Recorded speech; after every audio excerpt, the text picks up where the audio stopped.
बिस्मिल्लाहिर्रहमानिर्रहीम। अस्सलाम वालेकुम। मैं हूं मोहम्मद आसम शाकर और आप देख रहे हैं मेरा यूट्यूब चैनल रूपा मक्खी। आज का जो हमारा फार्मूला है वो हम आपको ख़ारिश के बारे में बताएंगे।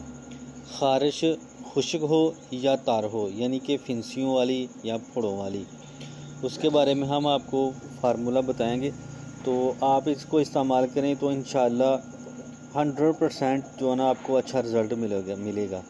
तो प्लीज़ मेरे इस यूट्यूब चैनल को और फेसबुक पेज को लाइक करें, फॉलो करें और कमेंट करें, सब्सक्राइब करें।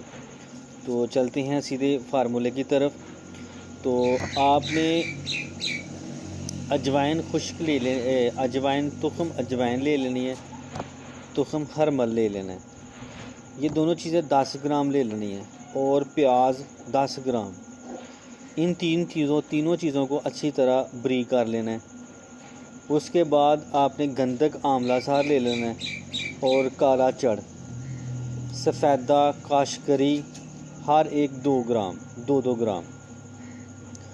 गंधक को अच्छी तरह खरल कर लें और बाकी तमाम चीज़ों को भी अच्छी तरह पीस लें और इन तमाम चीज़ों को एक जगह मिक्स करने के बाद आपने मक्खन ले लेना है। अगर मक्खन आपको गाय का मिल जाए तो सबसे बेहतर है, नहीं तो फिर भैंस का मक्खन भी इस्तेमाल में लाया जा सकता है। तो मक्खन को आपने 100 दफ़ा धोना है। 100 दफ़ा धोने के बाद जो है ना उसमें ये तमाम चीज़ें मिक्स कर लेनी है। तो दिन में जो है ना आपने 2 मरतबा इसके साथ मालिश करनी है। तो इंशाअल्लाह ख़ारिश जो है ना वो खुश्क हो या तर हो, ये दोनों इंशाअल्लाह मुकम्मल ठीक हो जाएंगी।